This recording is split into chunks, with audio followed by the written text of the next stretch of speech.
subject to a bit of bullying and a bit of, difficult conversations. And I think that's really led to why I started a business that's focused on leadership and diversity, equity, inclusion, because I think if we help people be themselves. And obviously all the benefits of growing up in that kind of religious environment and all the values that instills in a human being in that sense. What part of it was, you think, actually contributed to you having the courage at 18 to say, I'm going on a very different path? I was driven to succeed. I think I knew I'd made this change and therefore it had to work, and I really wanted to be successful at it. I just threw myself into more reflective work and self-awareness, talked to some great people, found a couple of really helpful mentors, and just sort of tried to understand what was going to be more successful. Hello and welcome to Confessions of a Successful Leader, hosted by me, Andrew Tallents, the self-coaching expert. In each episode of the show, we hear the insightful confessions of a successful leader who wants to inspire others to live their professional and personal dreams. I am always keen to hear your feedback, particularly in relation to the kinds of leaders you would like me to invite onto the show in future. But for now, sit back, relax, and enjoy the rich insights from our special guest. Hello and welcome to another episode of Confessions of a Successful Leader, hosted by me, Andrew Tallents, the self-coaching expert. I'm delighted that Esther Crew has joined me in the studio today. Esther, welcome. Oh, thank you so much, Andrew. It's brilliant to be here. I've been really looking forward to this. Yeah, we've known each other a long time, so I'm really looking forward to hearing your story. To begin with, our audience like to get to know our guests, so tell us a little bit about yourself and where your current focus is. Okay, so I am a northerner. I'm proud of it. Interesting for someone that works in DEI and thinking about bias. I do have a bias for being a northerner. I like accents and it makes me feel at home. I grew up in the Northwest and moved to the Midlands about 20 odd years ago. I have always worked in customer facing or big retailers until I set up my business, Performance and Engagement. I come from a close family, very caring, looking out for each other. Just got married a couple of weeks ago, so still in the middle of that, although we've been together a long time. So bit of a secret wedding, really. And I was really brought up in terms of, treat people well, care about people, high integrity, honesty. And so, that's a little bit about me. In terms of background, I mentioned that I've always worked for big brands, big corporates, mostly in retail. My last role was HR director at Morrison Supermarkets. And then I set up my business, Performance and Engagement, which does what it says on the tin, because I really care about people being happy at work and being able to thrive and perform. And that brings me here today. Excellent. And it's always very normal for our guests to talk about what they're passionate about. And you told us, obviously, you got married recently. But when you're not working and when you're not in the throes of, obviously, this new marriage in that sense, what do you do to relax and switch off from work? Yeah, I do. Family is really at the heart of it, family and friends. So I've got parents in their 80s now, so always make sure they're part of my every week, spend time with them. It's really precious. Listen to their stories, talk about what's been going on for them and my partner. And then we go walking and, we try and just get as much fresh air and make the most of life. And I like the way you said when you're not working, because that's always something of what blended when you run your own businesses. Absolutely. And he's not your partner anymore. He's your husband, Tim. No, that's right. But I'm still okay saying partner. He is technically my husband. But you know what? He's been around for 21 years, so old habits die hard. Absolutely. Well, thank you for sharing that with us. And everyone listening to this will be expecting now to understand, what was it that drove your early leadership style in your 20s? It's usually linked to, obviously, that upbringing which you've talked about, but just give us a sense of how you were shaped in those early childhood years. Yeah, so happy to share. So as I mentioned, my family, and actually a big part of my childhood, in fact, all my childhood until I got to sort of the age of 18 or 19, we were brought up in a deeply religious household. And that was a big part of my childhood, the faith and community associated with that faith. And that's really had an indelible mark on me and how I lead and how what matters to me and how I engage with people as well. So yes, that part of me is really a part of my future now and led to how I started. So, when I was growing up, I didn't always feel like I belonged exactly because it was, a religious environment. And so my friendship groups were kind of narrow to that environment. I was actually subject to a bit of bullying and a bit of, difficult conversations. And I think that's really led to why I started a business that's focused on leadership and diversity, equity, inclusion, because I think if we help people be themselves, they will really, really thrive. So that sort of influenced my early leadership. But I guess when I got to 18, I decided that actually I wanted to pursue a different path in life than the one that had been almost set out for me. So I wasn't going to be a full-time minister, and I didn't want to do that. I wanted to pursue a career. And that was quite a big shift for me. And I learned a lot along the way. And only looking back, I realized how big a shift it was. I moved cities.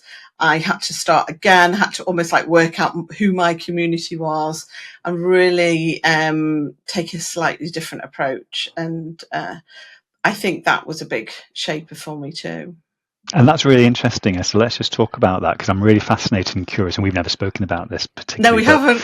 No, it is good. So, but in terms of that upbringing you had, and obviously all the benefits of growing up in that kind of religious environment and all the values that instills in a human being in that sense, what part of it was you think actually contributed to you having the courage at 18 to say, I'm going on a very different path? Because that is a courageous step to make. What part of that upbringing do you think led to that? Yeah, I think, when you go through a faith-led, purposeful background, we were always encouraged to use like mental reasoning and curiosity and understand and take note of, the things that mattered and treat people well. And I think that's part of why I made that decision, because actually I was really quite thoughtful about what I wanted out of life and recognized I had to weigh up which path to take. And it was a big different, it was a different path.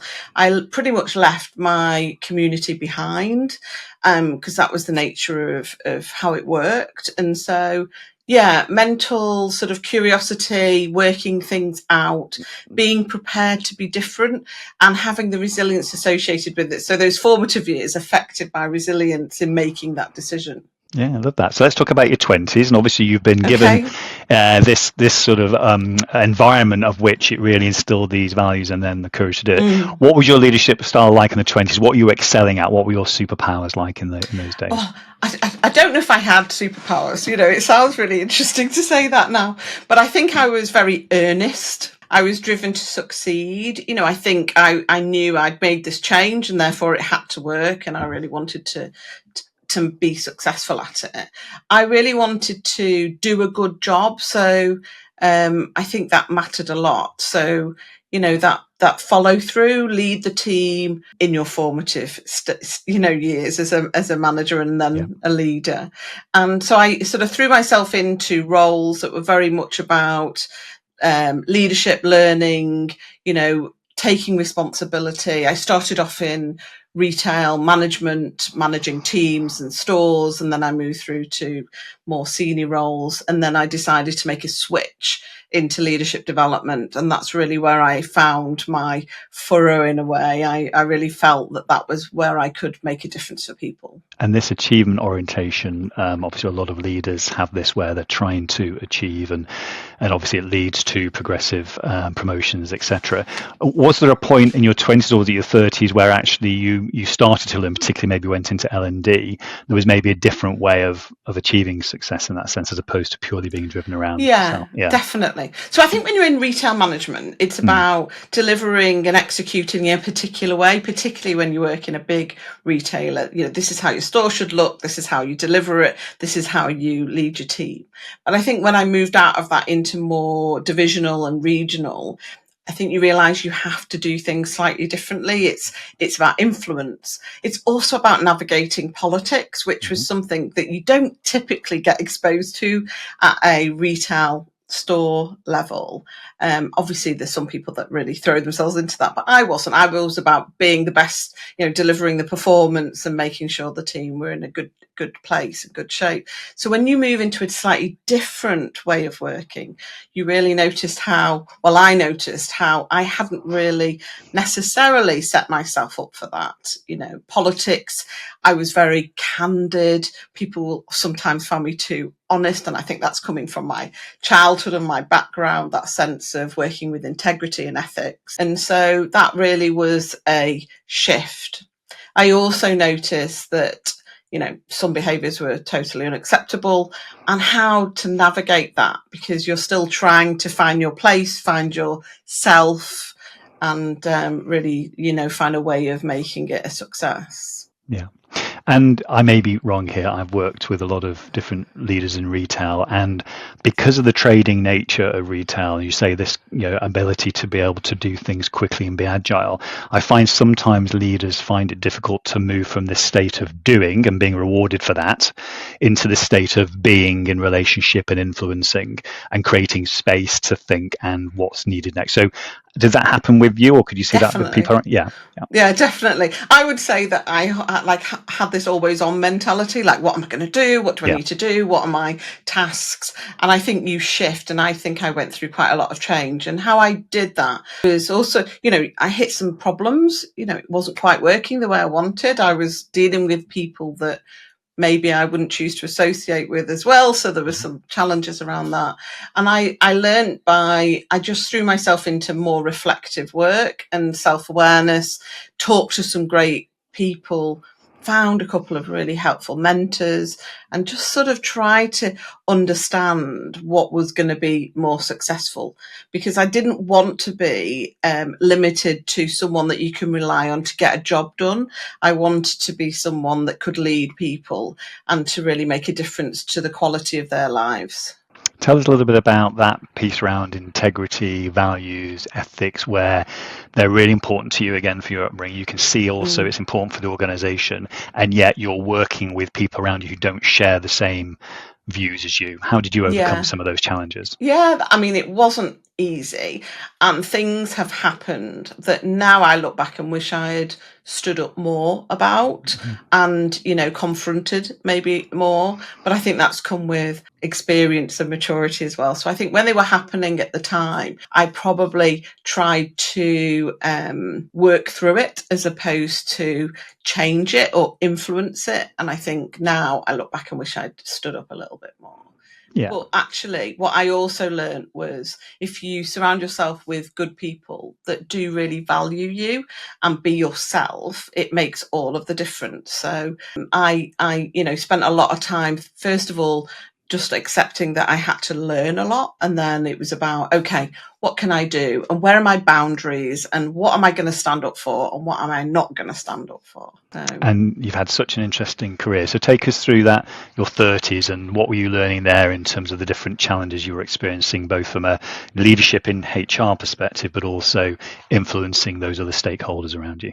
Yeah, I think so. At that point in my 30s, I was working for Morrison Supermarkets. It was later on in my 30s. So really, opportunity to have a big impact, big organisation, over 100,000 people. So you're seeing the sharp end of leadership, great examples, not so great examples on occasions, but you're also thinking about how to maximize your impact. I remember a statistic, 10 minutes, if you want to make a change and you've got 10 minutes, it was like £1 million worth of productivity. So whatever you were doing was incredibly important to really tie it in, bring out, and equip people so they can make the biggest difference. So that's where I think I started to not only navigate the complexities, but also sharpen up what I wanted to do going forward. I had some challenges. I, like many, have suffered from stereotyping. Some discrimination means some horror stories about what's been said to me that you wouldn't tolerate now. And actually, organisations would not tolerate now. But I think and I'm not referring to Morrison's in that directly, but I'm just saying all those formative experiences. And I think I realised a couple of big things, actually. I realised that albeit things didn't go to plan, people actually do the best they can. So my job is about, how do I unlock what they already have. And it's not about my superpower, it's about their superpower. And I think that makes a big difference. So dial in, build trust, help people be their best. And I think that's where I found my most fulfilling experiences. Sure. Let's talk about the flip side to that. It wasn't called this back then, but it was all the whole piece about well-being. So Yes. we can still be tapped into in terms of unlocking those elements which are our strengths. But if we're still working in an environment where we've got anxiety, fear, we haven't got the support around us, when did you first notice the importance of that within the retail sector? I think you notice it straight away when you're doing long hours and you're sat in the car and you've got 200 miles to go before you reach your destination and it's dark and you're on your own.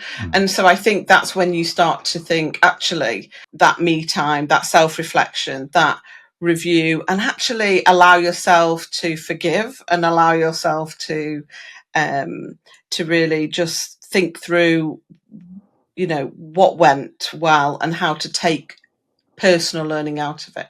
I think the number of times I've sat in a car these days, it doesn't happen anymore because we've got this brilliant technology and, we work virtually and we're much more understanding. But at those times, you find your day surrounded by people and then not surrounded by people. And it's how you balance the two. Sure. And then talk us through a little bit more towards the end of the career at Morrison's, in the sense of, did you have a dream at that point in terms of doing something different? Just talk us about the catalyst for thinking about the future, bearing in mind you've been in a corporate environment for a while. Yeah. So, Morrison's, there was brilliant experiences, and obviously had the privilege of meeting Mr. Morrison and really hearing his home truths, and he was extremely grounded and very practical. And so there was some fantastic things, but there was also some challenges. So, big organisation. At that point, I was still in a minority of women at the most senior levels, and yet we're an organisation serving by majority women. So there was this recognition that this wasn't quite the way it should be. Now, I also realised at Morrison's I had spent my career in almost like two mindsets about that. So mindset one is, don't put my agenda front and centre, get on, get the job done. Don't try and stick out, because there was, still stereotyping in different places. But also the second point is I've actually got to be part of the change. So whilst I think when I was younger, I was like, that's okay because I stand out because I am in a minority.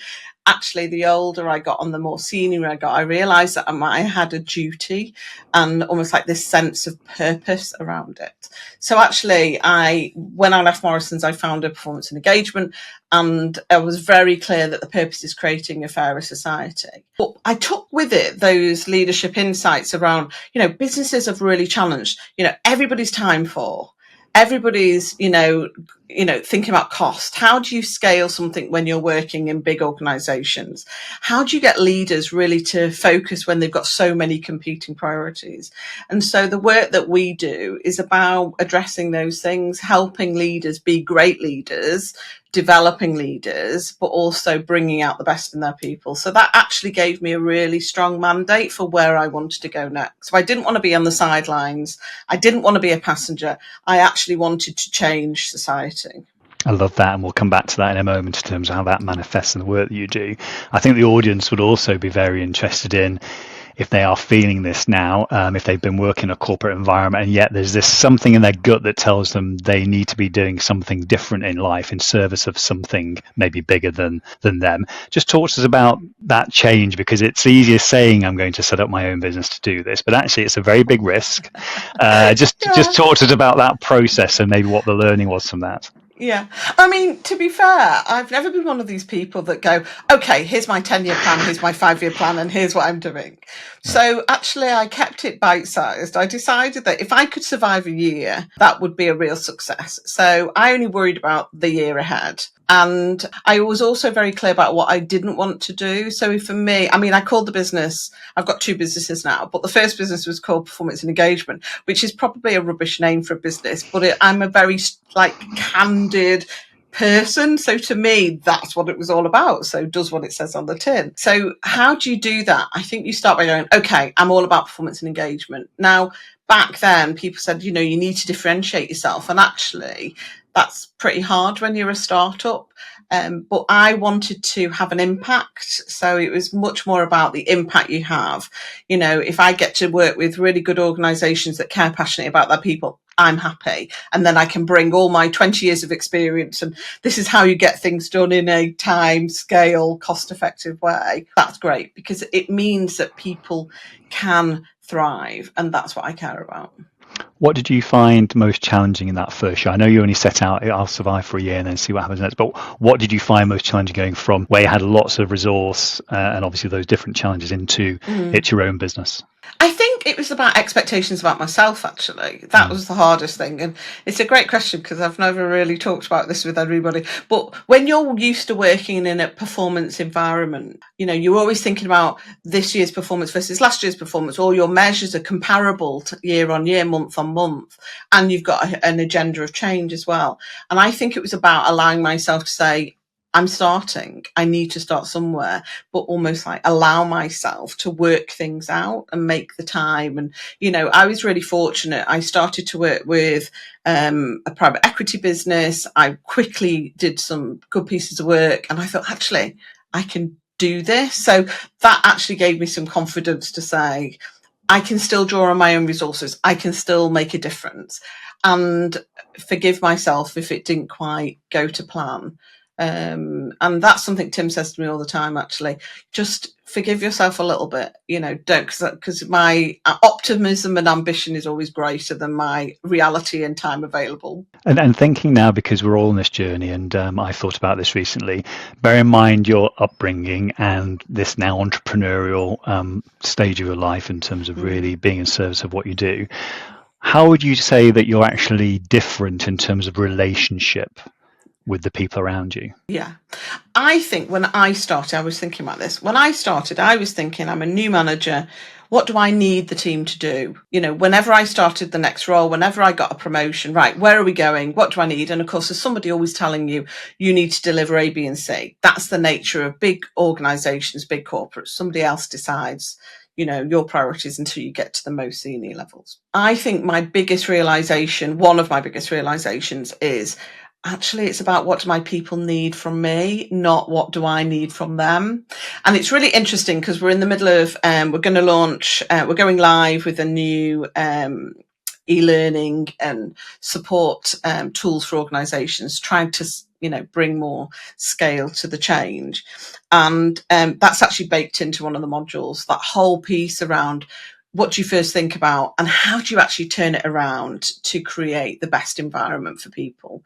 So it's just about switching it out, but it took a while to realise that. Yeah. And I got a couple more questions for you, Esther, before we come to the end. So the first is, and this just came to what you said earlier, if you could go back in time now into a time capsule and go back to the 15-year-old version of yourself, 3 years before you decided to make that decision, what advice would you give to that 15-year-old? You could put their arm around them and actually give them some advice about what to do with their lives. That's quite a tricky question. My first thought went to, how do I prepare my family for the change? Because they obviously lived through the change too. And that was a big deal. Yes. I cannot underestimate the impact it had on my parents, and the fact that I went and did something so radically different to their expectations. And it wasn't that they were, these demanding parents. It was just that, the course of life was shifting quite a lot. So I think that was my first instinct. I also think that I wish I had more awareness of potential, what you can actually do with your life. Because when I started in my first role, after making the change, I think it was all about, a bit like when I set up the business, what do I need to do in the next immediate part of my life? And actually realizing the journey, there was much more available than I probably realized at the time. So almost like expand your horizons and just get into, widening, talking to people, learning from people. I have learned everything from other people, and I can pinpoint, who they are, those authentic people that I feel like very lucky to have talked to, worked with, that helped me when I was really challenged, but also made me think, actually, pace yourself, do it like this, do it like that. And so really good role models. I think we could all do with that person in our lives. Some people are very fortunate to have them, those role models who connected to family or just outside the family, where they do put their arm around and say, you can achieve great things despite. I agree with you. I love that. So tell us about the business. So in terms of obviously where you are, you say you've got something new launched now. So if we were to, so if we were to think about how you're really making a difference, how you're making an impact out there, and then how people can get in touch with you as well if they're interested in what you do. Just tell us about that. Yeah. So, that passion for creating a fairer society means in some ways I am very brave and, quite happy to engage in really challenging conversations. So I think that's a privilege, actually. We work with organisations of all shapes and sizes. And for me, that's really fulfilling. Whether you've got 30 people or literally 60,000 people, we're working with organisations. And that inspires me because I'm pretty creative and quite entrepreneurial, and I like getting involved, and I love a challenge. But actually what we're here to do is make it feel easier, make it feel more accessible, be human about it. And so often people find it quite daunting to learn about, changing behaviours, leadership, this thing called diversity. Oh, it's really terrifying.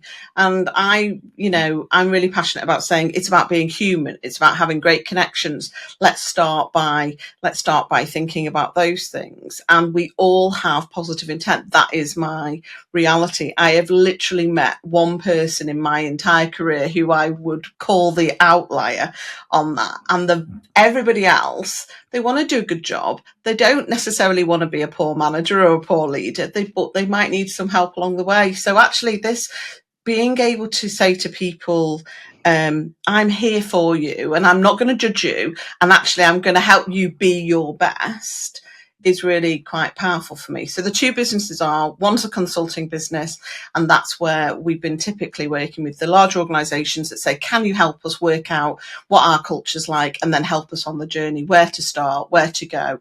Some of that's about coaching executives, some of that's about just running great workshops, or we try and make them great workshops. But the other business is called Inclusion Live, because 2 years ago, I realised that the limit of creating a fairer society was actually about only some of the bigger organisations having access. So what we've been doing is creating learning and resources from the smaller organisations as well, to make them scalable, cost effective, accessible for people with and without disabilities. And that's launching. We're launching next year. And at the moment, we are just taking all of our 10 years of experience, 12 years, and really bringing it to life in solutions that everybody can access. Fantastic. And I know you host a podcast as well, so you'd like to tell us about that? I know. Well, that's a new thing for me. Yeah. So I've actually hosted only 6, and I'm not in the realms of your, double digit 60 plus now. But I have hosted, and they're all about leaders, but slightly different, because yours is around successful leadership. I'm actually talking about the human side of leadership. So, obviously synergy there, but it's about leadership through the lens of, how do I get to grips with diversity when I'm terrified of saying it wrong? Like, what's the journey I've been on? Empathy is so important. What does it mean? What do I do? How do I use it? How have I discovered things? So it's very much through the lens of helping people thrive. Inclusion Live is about helping people learn, helping people act, so they and their teams can thrive. And that's what we're all about. And the live bit is, we want to make it part of every day, not something over here that's a project plan. It's actually about the conversations, the tasks that we do every single day. So yes, the podcasts are around digging into those things that people are uncomfortable about, but showing how leaders have worked out how to do it. So here's how to do it. Here's some game-changing perspectives, and they're going to fess up about what really works for them. Great. And if people want to get in contact with you, Esther, what's the best way to do that? So we currently have a website, performanceandengagement.com. Inclusionlive.com is in development, and it's hopefully going to be fresh and really different. So looking forward to that. You can email me at hello@performanceandengagement.com too. I'm on LinkedIn. I've got ways and means for people to connect. By all means, reach out. I love, this is like the best job in the world, what I do. That's what I think, but maybe you think that too. That sense of being you, being able to bring your, make a difference to people. That's what I care about. So bringing the best of, high performance organizations with people that are really enjoying themselves, and they're being their best at work. Well, I've enjoyed myself today, Esther. Thanks very much for sharing your journey. I've Thank been you. really fascinated by that early upbringing, and then how you had the courage to actually not only once but twice start a new life in that sense. So I'm sure the audience will resonate with your story. So thank you again for being on the show today. And thank you for inviting me. Really enjoyed the conversation. I hope you enjoyed this episode of Confessions of a Successful Leader.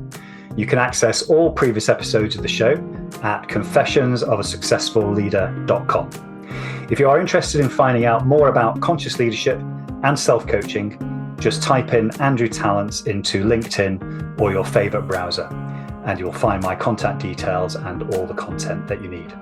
Until next time, don't forget to stay present, curious, and above all, conscious.